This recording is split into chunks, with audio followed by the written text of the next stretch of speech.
ఇండస్ట్రీలో సస్టైన్ అవ్వడం అంత ఈజీ కాదు. టాలెంట్తో పాటు లక్ కూడా ఉండాలి. ఇండస్ట్రీలో ఎవరి లక్ ఎప్పుడు మారుతుందో చెప్పలేం.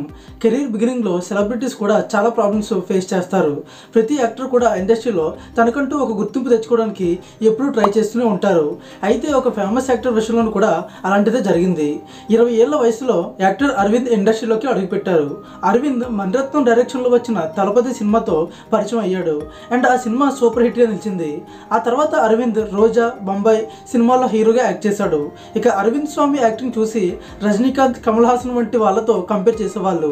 ఆ టైంలో స్టార్ హీరోలకు ఈక్వల్గా అరవింద్ స్వామి క్రేజ్ ఉండేది. ఆ తర్వాత అరవింద్ స్వామి చేసిన సినిమాలు ఒకదాని తర్వాత ఒకటి ఫ్లాప్ అయ్యాయి. వరుసగా ఫ్లాప్ అవ్వడంతో డిసప్పాయింట్ అయ్యి అరవింద్ యాక్టింగ్కి బాయ్ బాయ్ చెప్పేశాడు. ఆ తర్వాత అరవింద్ బిజినెస్ వైపు అడుగులు వేశాడు. స్టార్టింగ్లో అరవింద్ తన ఫాదర్ బిజినెస్ని నడిపించేవాడు. ఆ తర్వాత ఓన్ కంపెనీ స్టార్ట్ చేశాడు.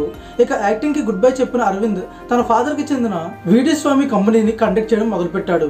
అండ్ బిజినెస్లో సక్సెస్ అయ్యాడు. ఆ తర్వాత 2005లో అరవింద్ స్వామికి పెద్ద యాక్సిడెంట్ జరిగింది. యాక్సిడెంట్ తర్వాత 4 నుంచి 5 సంవత్సరాల వరకు ట్రీట్మెంట్ తీసుకున్నాడు. ఆ తర్వాత కూడా బిజినెస్లో కంటిన్యూ అయ్యాడు. ఆయన ఆర్గనైజేషన్కి ఎన్నో క్రైసిస్ ఎదుర్కొని 2022లో 3,300 కోట్ల ప్రాఫిట్ని సంపాదించాడు. అయితే అరవింద్కి యాక్టింగ్ మీద ప్యాషన్ తగ్గలేదు. దాంతో మళ్ళీ రీఎంట్రీ ఇచ్చాడు. 2021లో కంగనా రనౌత్ యాక్ట్ చేసిన తమిళ్ అండ్ హిందీ సినిమా తలైవి సినిమాతో అరవింద్ స్వామి రీఎంట్రీ ఇచ్చాడు. ఈ సినిమాతో కంగనాతో కలిసి ఎంజి రామచంద్రన్ క్యారెక్టర్ను అరవింద్ ప్లే చేశారు. మరి దీనిపై మీ ఒపీనియన్ ఏంటో కింద కామెంట్లో చెప్పండి. వీడియో నచ్చితే లైక్ చేసి మరిన్ని అప్డేట్స్ కోసం మన ఛానల్ని సబ్స్క్రైబ్ చేసుకోండి.